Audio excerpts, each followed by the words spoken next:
Welcome back, YouTube, for another episode of Socialist Canada.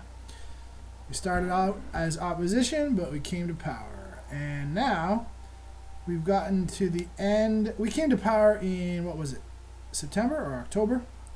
And now we have gotten to December. So there's a few things you should do for your economy each year in December.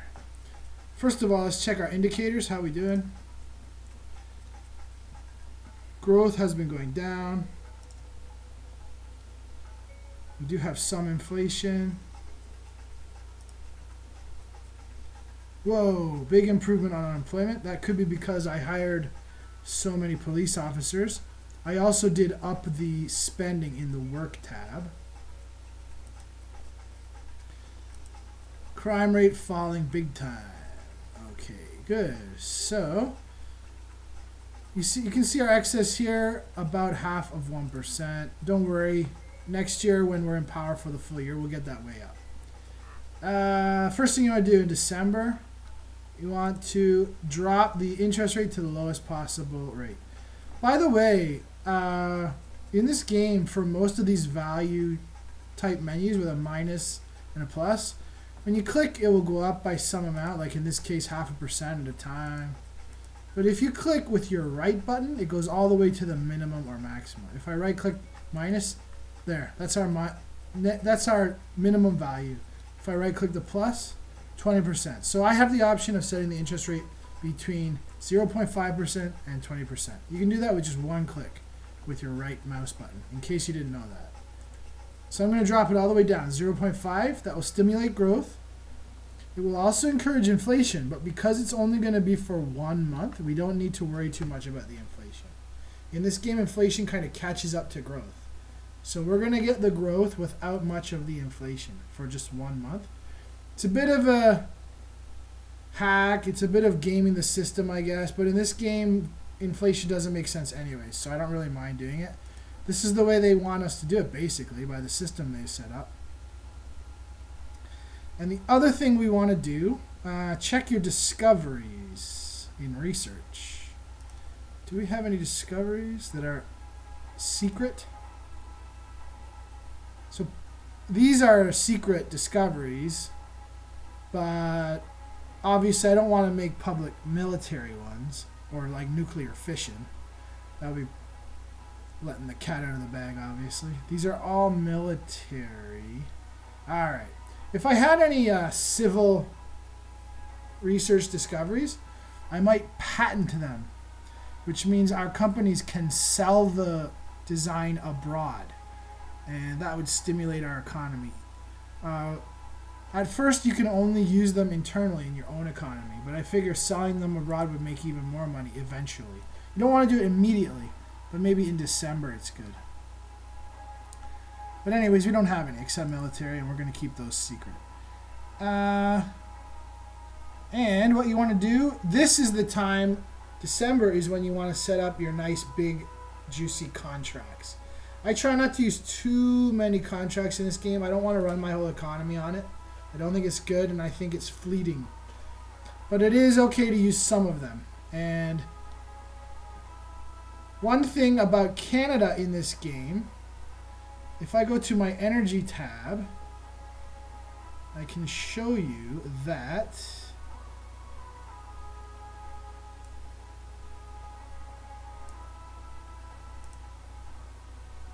we have, whoa, what just happened? We have 2 pipelines.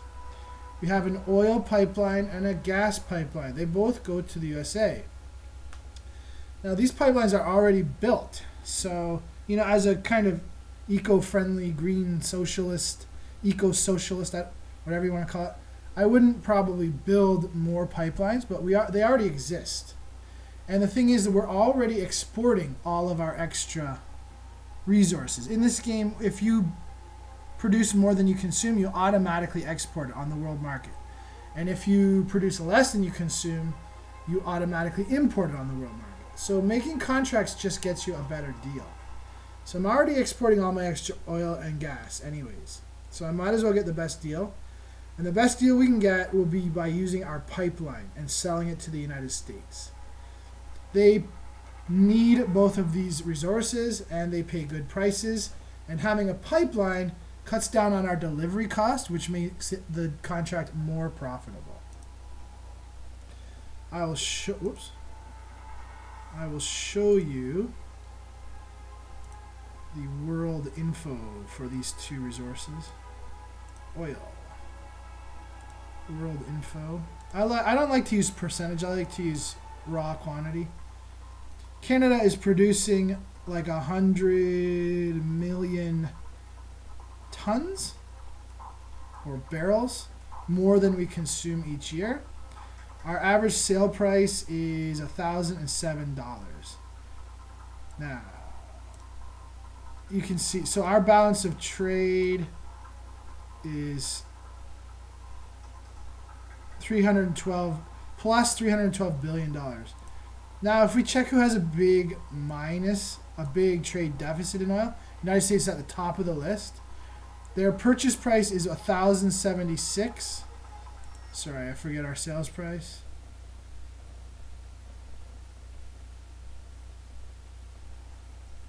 Our sales price is $1,007, but we'll actually be able to get that down by using the pipeline. Our cost. So we'll be able to make a big profit if we sign a big deal. And now let's look at natural gas. World info. Total. Again, we're producing about 36 million whatevers. I don't know if it's barrels or tons a year, more than we consume. We have a balance of trade plus $82 billion. Our average sale price is $504.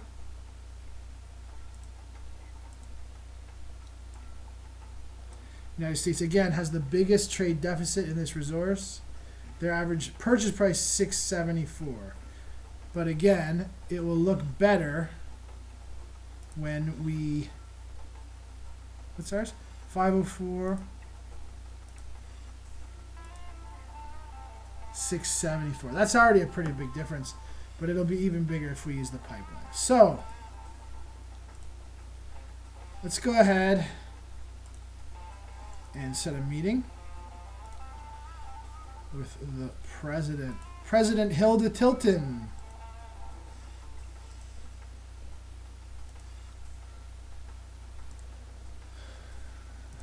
And I don't think I passed any legislation in November, right? Because I passed 2 in December. Let me just check. Parliament, law history. Yeah, the last laws I passed were in October. So in December, our economy is looking okay. There's not much I have to do. The crime rate is doing well. We just want to maximize our growth now with like interest rate and contract. So I'm going to pass a social legislation. Now, can I see my program? Oh, I can. Good. All right, good. So, you can see I already increased the monthly salary of the Army. I kept that promise. I already established the integration policy for immigration. So, those 2 of my 15 promises I've already kept. Here's one. Change renewal of head of government's mandate. Oh, you know what I want to do first?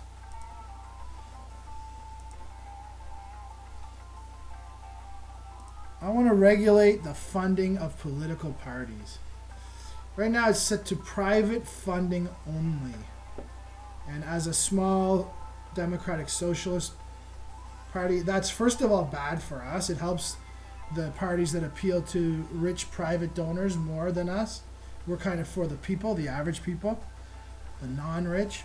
But also, I don't think it's good. I think it's quite unethical to have elections funded by the ultra-rich and by large corporations. So I'll just go down one step at a time. In this game, you want to play the long game. First of all, it's better for stability and popularity. Second of all, it makes the game more interesting. Because if you do everything right away, the way you like it, you're going to run out of options. And if you were to stay in power for 10 or 20 years, it would start to get awful boring. So I'm just going to move it from private funding only to mixed and unlimited funding. So private donors can still legally donate, but the government will also give some money to every party. Based in real life, it's usually based on your like election results and total number of card-carrying members or something like that. And I'll go ahead and make that referendum. In Canada, the use of referendums for legislation is enabled. You can disable it if you want in the Parliament tab. But I'm going to go ahead and use a referendum. I think the people should vote on this. Let's check it out. Oh yeah, they like it. Almost 74% in favor. Good. So at some point in the future, I might even put that all the way to public funds only and just get lobbying out altogether. But for now, that's good enough. Mixed system. That wasn't one of my campaign promises because, for some reason, it's not available to promise during an election campaign. At least not as the opposition. Maybe when you're in government, you can promise every single possible law. In opposition, you can only use those little tabs. So later, I'll start to fulfill all these promises. Next October, when I release my first stimulus package, is when I will fulfill a lot of these promises. Most of the spending promises. And taxation we'll get to before that. Okay, so that's about it. Oh no, now let's go ahead to tomorrow morning and meet with President Hilda Tilton. Here, we decrease the interest rate. Let's see what the National Bank Director says. Prime Minister, according to your orders, the central bank has just lowered its interest rate.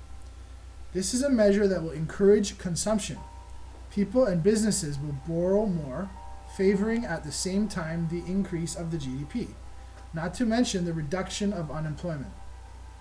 The other side of the story is that if demand increases, the prices might follow the rise over time. In other words, Prime Minister, there is a certain inflationary risk. So that's what I said before, but we're only going to do this for 1 month. All right, now let's meet with the President.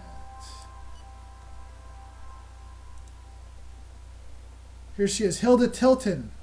Any guess who she's supposed to represent in real life? Ding, ding, ding, you win a medal. Offer coffee. Sure. I love your country. And you're right. It is the most beautiful country. Create a sales contract. Sales.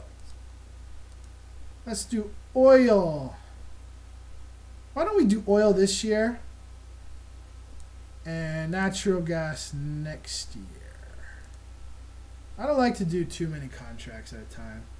I think it's a little bit of a workaround to the game. It seems like a little bit of an exploit. And also, in the long run, I don't think it's that great for your economy. I don't think it makes a healthier economy. So here we can choose our method of delivery. Oil tanker train, that's the normal one. But here's CAUSA, that's the name of our pipeline. Wait a minute. I need to check something first. Okay.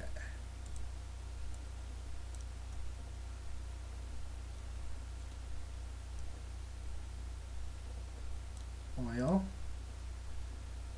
Average sale price 1007. Average purchase price 1076. That's the total amount I have to sell. 99 million. That's my surplus. Now if we go to this instead, yeah, you can see my average sale price dropped because the cost is lower. But I'm going to see if I can still use that same price. Now, the pipeline can only deliver 71 million, so it can't deliver all of our oil surplus. But it's still a big contract, $74 billion. So let's just offer them right there. They might accept. Let's see, 1041.55. All right, they won't accept. Let's try 1044. Just drop it by like $1 and a little bit. It's good to always reset the volume when you're using the pipeline. For some reason, sometimes it gets screwed up if you don't just fiddle with it. Like reduce and maximize again. There we have it. What a great contract. $74 billion. Very profitable. That's almost the median price between our normal sales and their normal purchase price using tankers and trains. The fact that we're using our pipeline makes the cost to us much lower, so that is very profitable. Oh, sorry, they refused. Oh my goodness. Listen to me go on. The last offer was less attractive. What are they talking about? Let's try it again.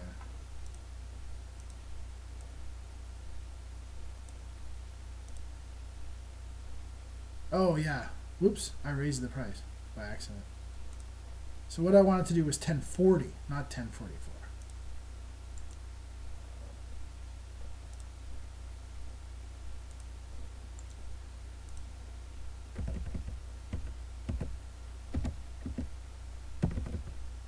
Excuse my fat fingers. 1040. Come on.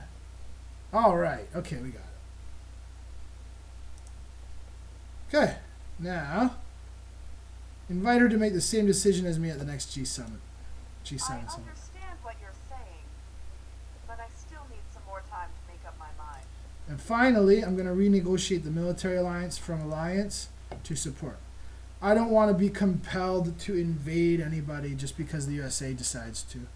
But if the USA were attacked, then I would be compelled to defend them.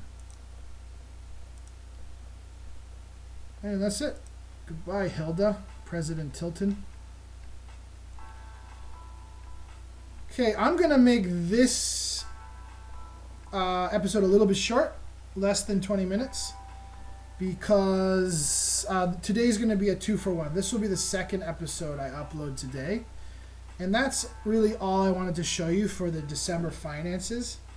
In the next episode, you can see the results at the turn of the year.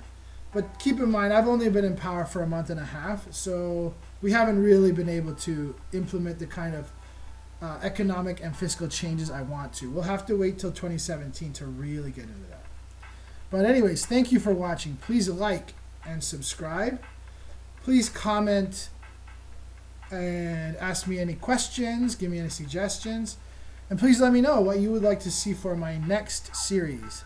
The leading contenders right now are to play as one of the poorest countries in Africa or South America with 4 votes, try to save Venezuela with 3 votes, and play as democratic terrorists in Cuba with 1 vote.